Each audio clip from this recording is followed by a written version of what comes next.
Great. Thank you, Kelly. Thank you, Dana. Good morning, everyone who are those of you who have joined us for the call this morning. Here, I'm going to go ahead and share my screen on my end. Hopefully get us started. All right. Does everybody see the screen? Okay, perfect. All right. Well, good morning. Again, I'm Corey Tillman Wolf. I'm the Executive Director for the Board of Long-Term Care Administrators, and I have a few updates to share this morning related to the board and some recent regulatory activities on our end. So for this morning's session, we'll talk a little bit about some proposed updates to the regulations for the Administrator in Training program. And then we'll talk a little bit about some other current issues of interest on the board end, including some of the continuing education requirements and answering some of those questions for the 2022 renewals. We'll also talk a little bit more about our recent survey data about the administrator workforce and some of the information that we obtained this year to see what, if any, trends we can identify, see what changes may have occurred in light of the pandemic. We'll also touch a little bit on board complaints. We've received several questions recently about what types of issues bring administrators before the board.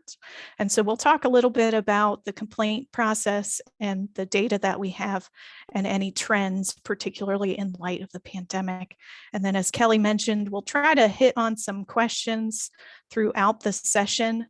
And if not, hopefully we'll have some additional time at the end of our presentation today to go through some Q&A. So from there, we'll go ahead and get started. I first want to just start off with a quick reminder about the board itself and its current members. The board has 9 members total. 3 members are nursing home administrators, 3 members are assisted living facility administrators, and then 3 members are citizen members. And there are some recent appointments that were made to the board. Most recently, we have 2 new citizen members, Pamela Dukes and Ann Williams. We also have a new nursing home administrator member, Lisa Kirby. And so I wanted to touch on this also just to pass along that we still do have 1 vacancy for an assisted living facility administrator member. And so I've included the link to the Secretary of the Commonwealth's webpage at the bottom of the screen, just to pass along that if anyone is interested, there is still an opportunity to volunteer and participate on the board. And if you have any questions, then you can always feel free to reach out to me too, and I'll give you some additional information on what it's like to participate and volunteer as a member of the board. So I wanted to put that plug in there first before we get started.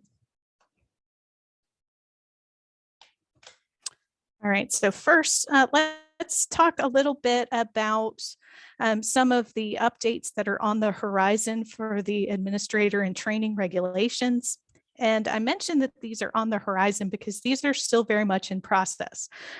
No final changes have been made to the regulations as of yet, but I did want to touch on some of the areas that the board has proposed and also give a little bit of background about what prompted the review of the regulations and how we got to this point.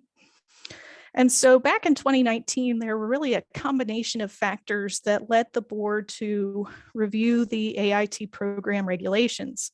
And so not only were there some concerns at the board level about AIT training and preparation, the board had also received some disciplinary complaints that had come in related to training and reporting by AITs that raised some concerns about what was happening out in the field. And so that combined with the interest in the administrator workforce and really looking to develop the pipeline of administrators in the field, particularly where the licensee pool itself was not really growing. And so how to engage and how to create interest in administration as a profession. There were also some concerns raised by providers about the pathway to licensure, particularly in the assisted living realm. and that there was a subset of individuals who had significant experience in the facility setting and who would make good administrators, but who were inherently limited by the minimum education requirements that existed in the board's regulations. And so that finally, with some interest in developing the preceptor pool and how to encourage more preceptors to be involved, really led the board to pull together a panel of experts, what we call a regulatory advisory panel, or RAP, to discuss the AIT program and what proposed changes may be needed to improve the program and improve the preparation of our prospective licensees. And so again, this panel of experts and stakeholders came together. This included administrators, AITs, preceptors, provider associations, including Leading Age, also state agency representatives, to really come together to talk about both policy recommendations as well as regulatory recommendations. And so from there, the board initiated a regulatory action back in December of 2019 to start this process. And so here in 2021, the board reviewed language for proposed regulations and also convened a second regulatory advisory panel for some more specific information related to a couple of the recommendations that we'll talk about here in just a moment. And so the board adopted these proposed regulations in October of this year at its most recent board meeting. And so these are very much still in process. Now, we don't know exactly when the changes will become effective. As you can see, we're still in that middle proposed stage. The regulations themselves are currently under review with the Department of Planning and Budget. But one of the things I wanted to point out here is that there will be a 60-day public comment period coming up in the next few weeks or months that will allow for interested administrators, interested members of the public to provide comments to the board for consideration with these proposed regulatory changes.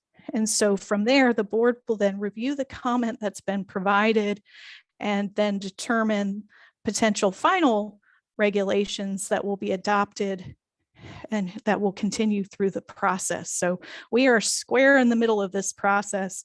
Again, I want to just reiterate that these proposed changes are in no way final at this point in time, but they have been built on a lot of discussion and a lot of consideration along the way. And so what are those proposed amendments?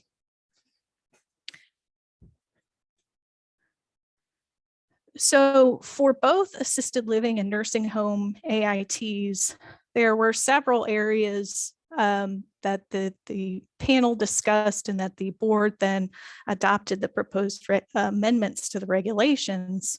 And you'll see those on the screen. So first, for continuing education hours, where the recommendation was made to really try to help facilitate engagement of preceptors in the training process, one of the proposed amendments would then allow for continuing education credit for preceptors who are actively training their AITs. And so the proposed language as it stands right now would allow for at least would it allow for up to 1 hour of continuing education credit for each week of training, up to a maximum of 10 hours of self-study course credit for each renewal year. So essentially a preceptor who's actively engaged in overseeing and supervising their trainee could earn up to 10 hours per year of continuing education credit, where they're providing at least 10 weekly or 10 weeks of supervision of that AIT. So an incentive for the preceptors out there to not only to become involved, but to continue to be involved in the process as well. There was also a recommendation related to continuing education in that administrators would have required hours of training on a yearly basis related to the care of residents with mental or cognitive impairments, including dementia or Alzheimer's. And this was kind of a side recommendation for additional education in a very important area for not only administrators who are currently licensed, but as you can see under training requirements, also for administrators in training to also receive additional training in that area. And so these were some important recommendations that were built into the proposed amendments along the way. Now, in terms of other training requirements, one of the proposed amendments would provide that an AIT could not receive credit for more than 40 hours of training per week. And that was really a recommendation to not only firm up a board policy that's been in place for many years, but also to emphasize the importance of the on-the-job training that AITs receive, and that essentially trainees shouldn't be trying to complete the hours as quickly as humanly possible. They really should be looking at the training itself as a very methodical, planned training of on-the-job training per week. And so that change is reflected in the proposed amendments.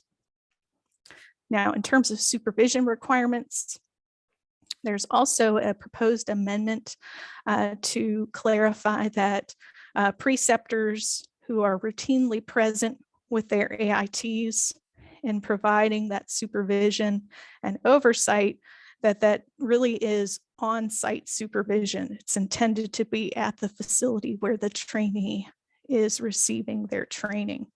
And so that is one clarification that's been included. Currently, there is an hourly requirement for face-to-face training for our acting administrators in training on the assisted living side.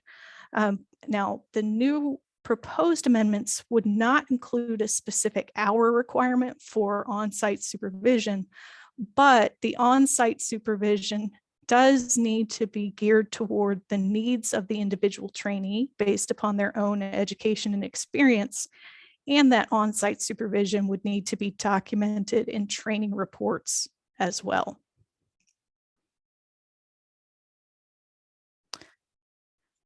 Now, on the assisted living side, for the AIT program, there was much discussion about access to becoming an assisted living AIT, and then also that initial pathway to licensure.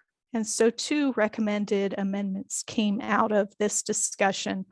The first relates to the current requirement that exists in the board regs for an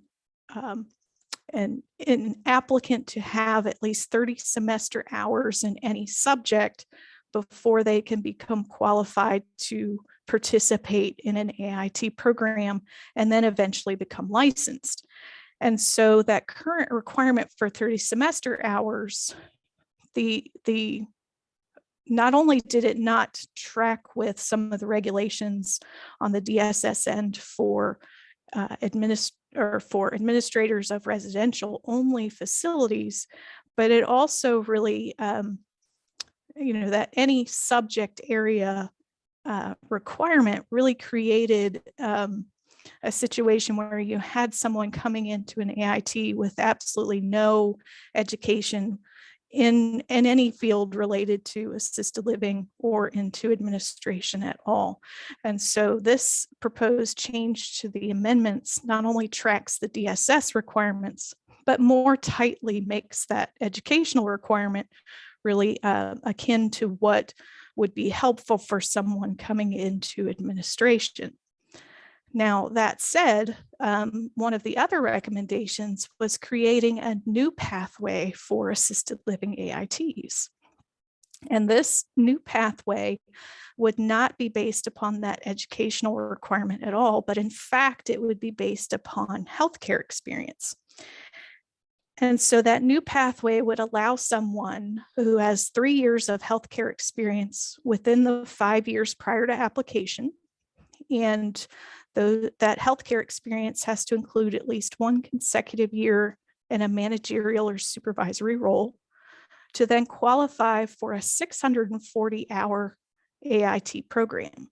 And so that new pathway would open the door to individuals who have significant experience in a facility, but who may not otherwise meet the educational requirement to then have the opportunity to participate in an AIT and then eventually become licensed as an assisted living administrator. And so this is quite a significant change to the regulations. This is a pretty significant proposed change, but it has really resulted from a lot of feedback from the provider associations as well about the importance of access to this profession, and also the recognition of the talent of individuals who already work in facilities who just simply may not have the educational requirements that would allow them to then pursue their licensure as an assisted living administrator. So that is probably one of the biggest proposed amendments for the program requirements. And then finally, there are some proposed amendments related to requirements for the assisted living training facilities themselves. And so there would be an addition to the regulations that the assisted living AIT program itself could not be conducted in certain program or certain facilities. And those facilities would include an assisted living facility that holds a conditional license where the AIT applicant is the owner of the facility. Also, a facility licensed as residential only by DSS that otherwise does not require a board licensed administrator. And then finally, a facility with a licensed resident capacity of less than 20 residents. And this last proposed amendment, this was an area of a lot of discussion, a lot of looking at data that exists about the size of facilities that are out there, about the needs for training. There was a lot of discussion about this particular amendment itself. And so this was also a pretty significant change built into the proposed amendments. Now, the text of the proposed amendments can be accessed through the Virginia Regulatory Town Hall. And as I mentioned before, there will be a public comment forum that will open for this proposed stage in the future. So if you're interested in looking at the text of the amendments, I encourage you to visit the website. Also to stay apprised of when the public comment period may open, because the board does review all of those comments and does take those into consideration when it's looking at adopting final regulations. And so there's even in the town hall system, there is an email notification service where you can sign up for those updates and you can be notified when that comment forum opens. So that link is on the screen, and you can get to it through the current actions that are underway. All right, so before we jump into some other current issues of interest, are there any questions in the chat? Not now. Does anyone have any questions they'd like to ask at this point? Kelly, I want to mention, and Corey, I put the direct link from the town hall to the proposed changes, if anybody would like to access that from the chat box. Perfect. Great. Thank you, Dana.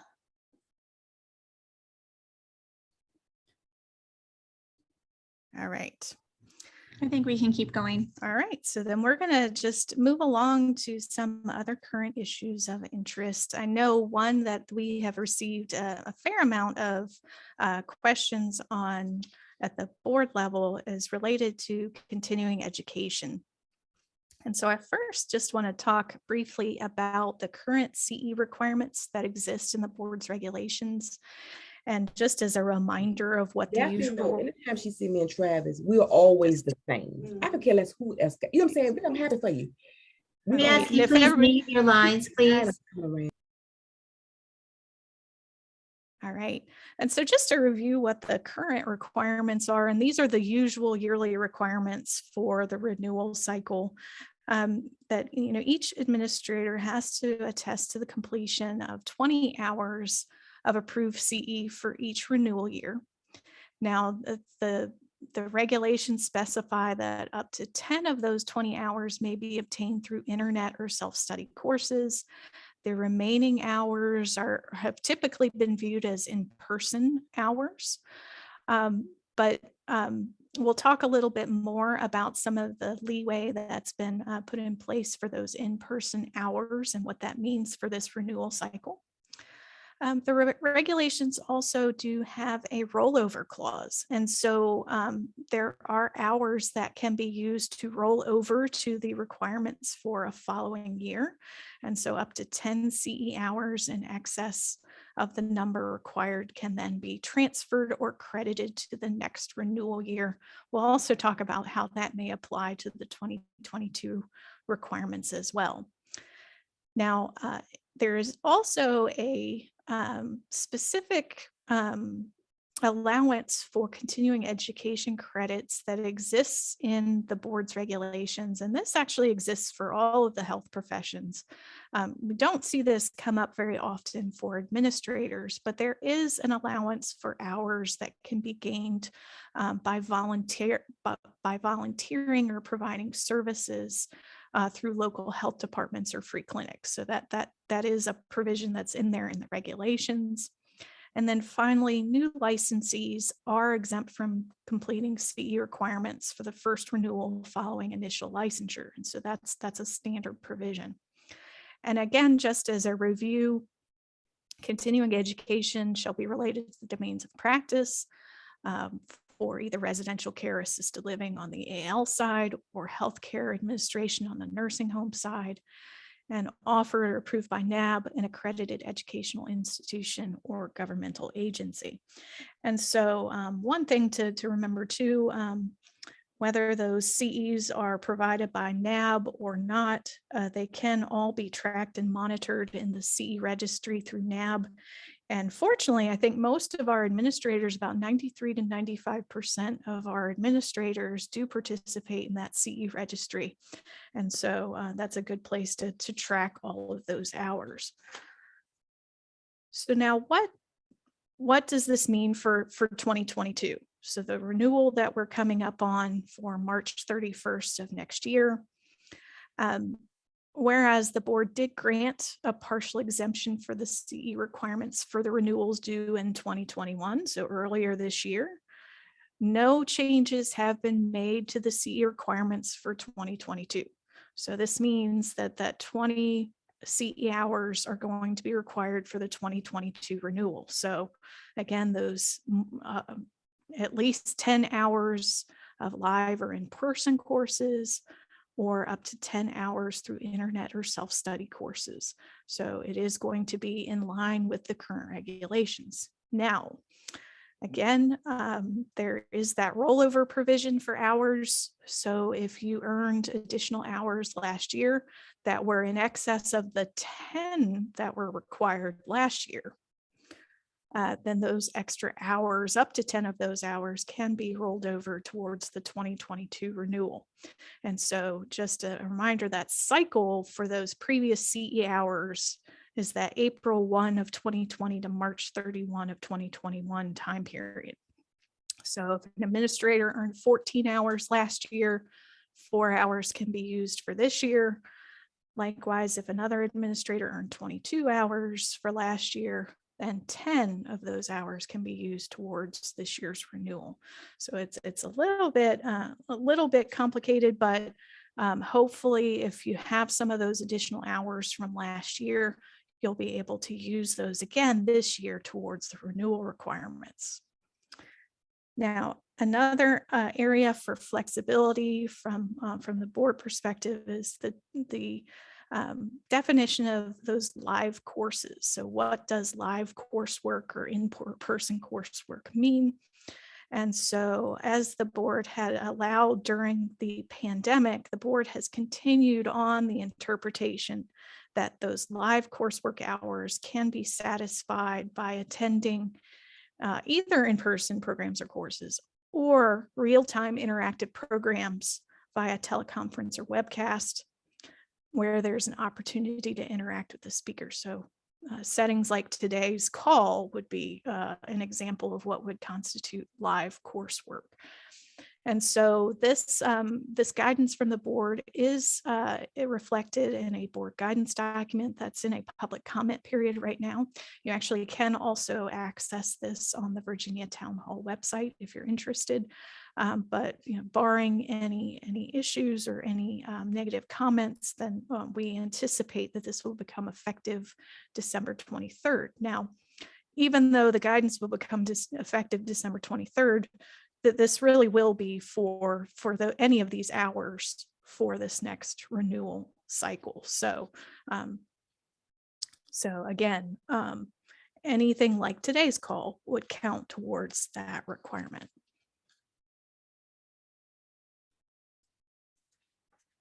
All right, so no, that's a lot of information about continuing education. Are there any questions on this? All right, so seeing no questions in the chat, we'll move along to the administrator workforce and looking at some of the information from the most recent survey conducted during that March 31, 2021 renewal cycle. So first of all, you can access these workforce data reports on the DHP website. But when we drill down to the reports for this last year, and as administrators, I'm sure you're all familiar with these questions that you see when you're renewing your license every year. And so with the information that's provided, we're able to get yearly snapshots of the administrator workforce. We can see what trends may be happening within the workforce itself. And particularly this year, we were interested to see if there were any identifiable trends related to the impact from the pandemic. And so essentially, really, overall, there have been some slight percentage changes here and there, but overall, the license counts and overall employment for administrators has remained relatively stable from 2020 to 2021. Now, as you can see in the snapshot on the screen, the workforce for nursing home administrators continues to be majority female. The median age of our administrators for the nursing home setting is 50. We'll talk a little bit more about that here in just a moment. But overall, both involuntary unemployment remained relatively stable. We saw a decrease in voluntary unemployment. So we assume that there may have been some administrators who rolled up their sleeves and went back into the facilities over the past year as well.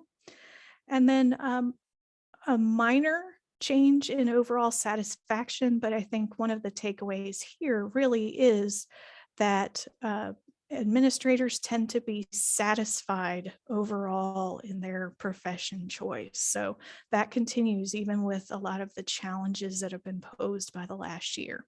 And then, and I know I don't have to say anything at all about this to our participants on the call, but administrators continue to work very long hours, and that is certainly reflected in the workforce data as well, where almost half of all administrators are working more than 50 hours per week.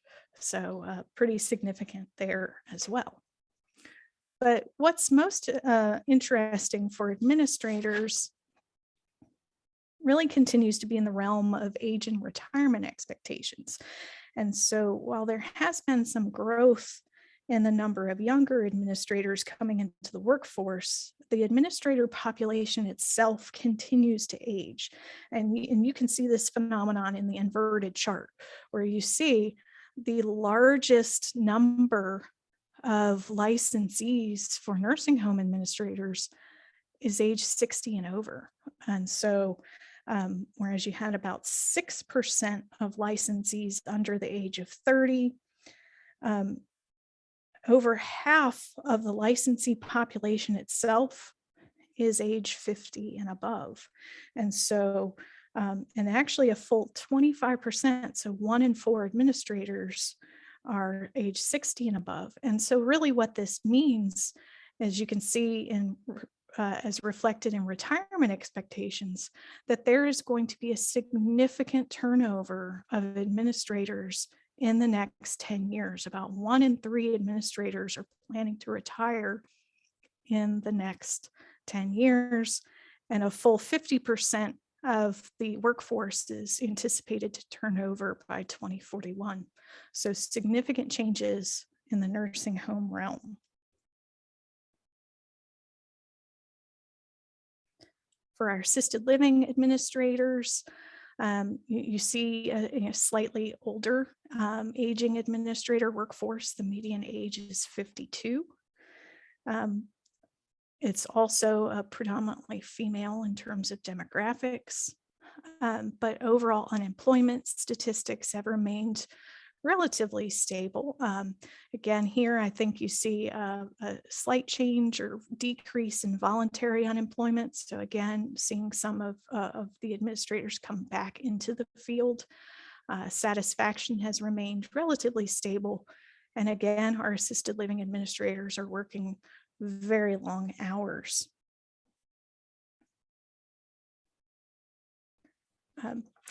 For our assisted living workforce, see a slightly different shift, but the same inverted pyramid. But this median age is also higher for assisted living administrators than for our nursing home administrators. A full 27% of the administrator population is age 60 and above. And so again, you see those retirement expectations with still, again, about 1 in 3 administrators planning to retire within the next 10 years. And again, a full turnover, 50% turnover of the workforce by 2041. And so when we talk about those pipelines for new administrators and getting new administrators engaged in the workforce, new preceptors on board to help train those new administrators, you really see where a lot of this discussion is also coming from on the workforce data side as well.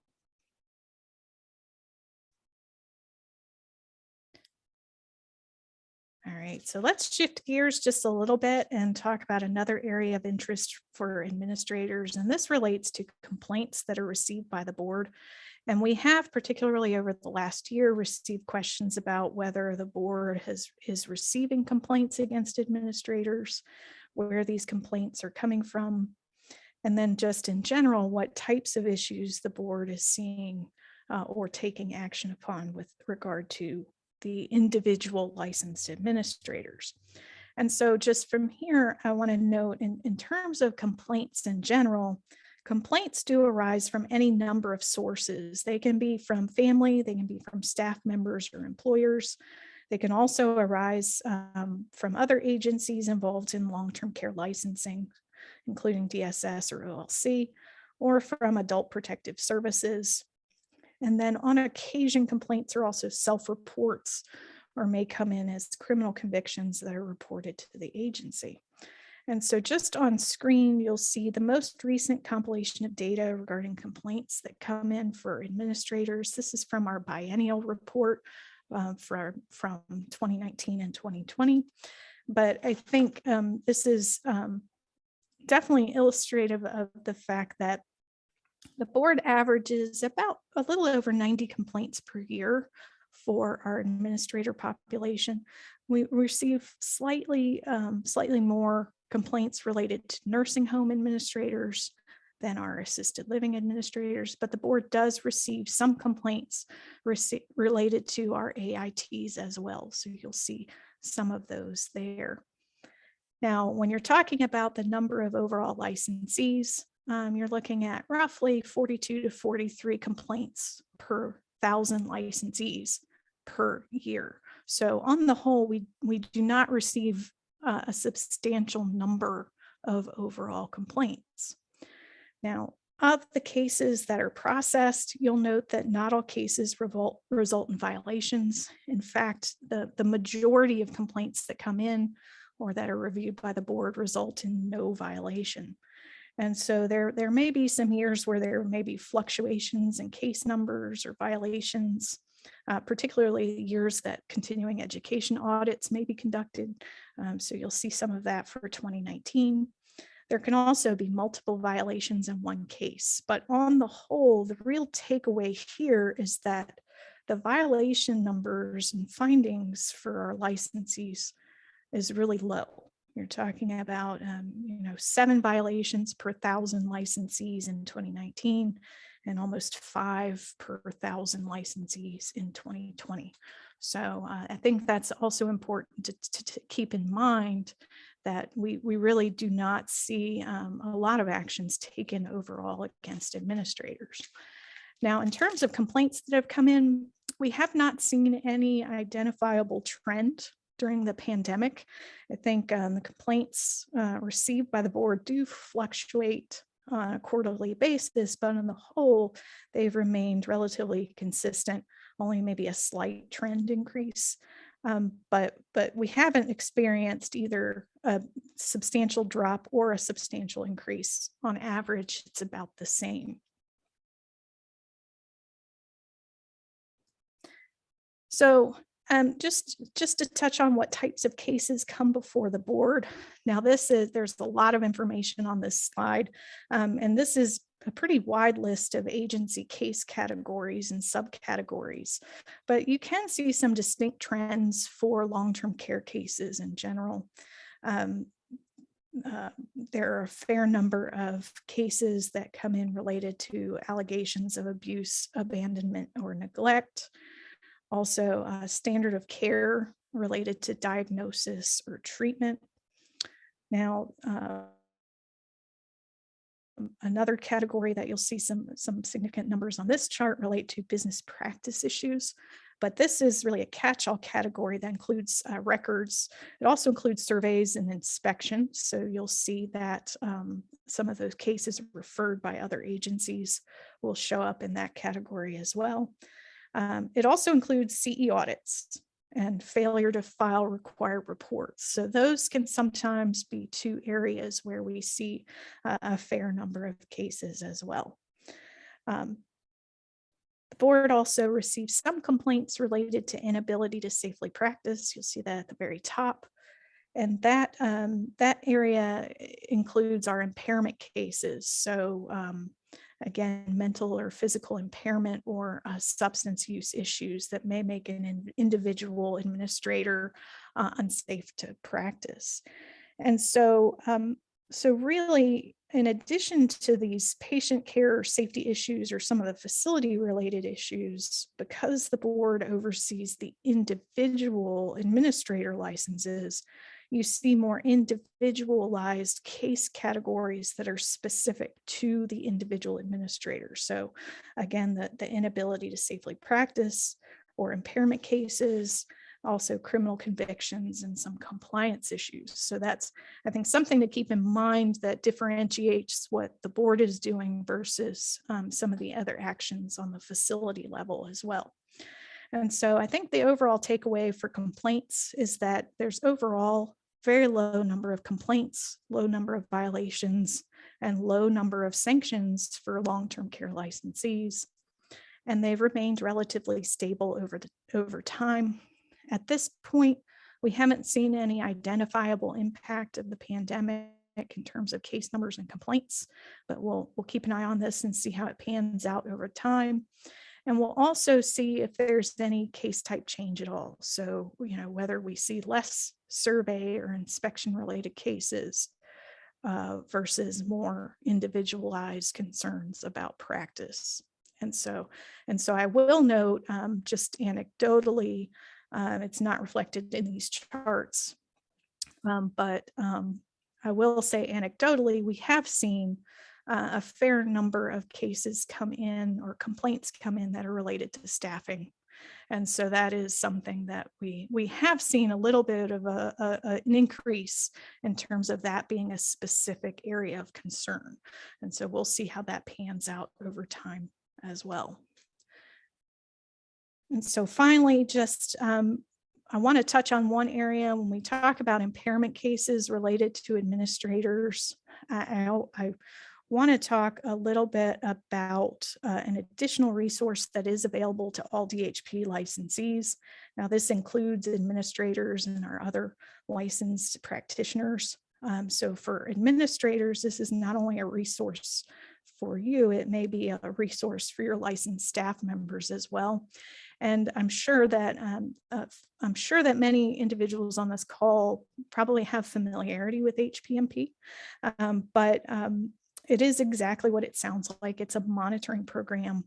It's designed for practitioners who face mental or physical health challenges or substance use issues that may impact their ability to safely practice. It's not a treatment program, but it refers practitioners for appropriate treatment and then provides that ongoing monitoring of treatment progress. It is a tool that can be used as an alternative to disciplinary action. And likewise, it is a tool that is there that can help facilitate continued practice where some of these issues may be going on. And it is available to current licensees as well as applicants for initial licensure or even reinstatement. So I again include this information just as a reminder that this exists. And if for individuals who may be struggling with any of these issues, it's always a good resource to keep in mind as a tool to help continue practice. So.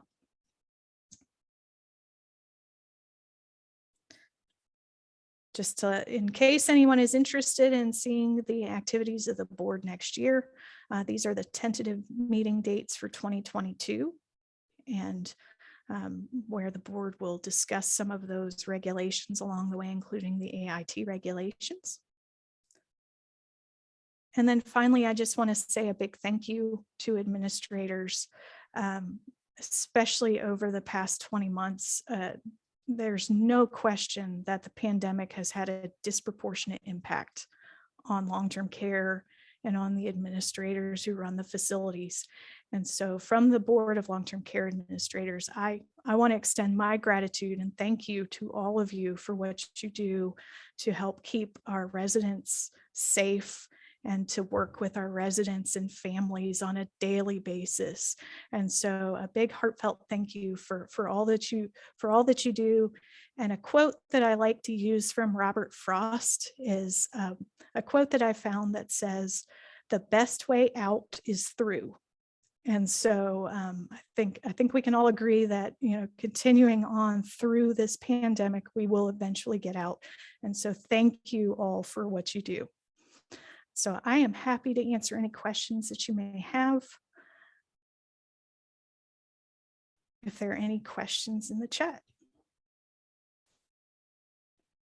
I don't see any questions. We did have a comment come up while you were going through the data from the workforce, and they said pretty scary with the pending retirements in this industry.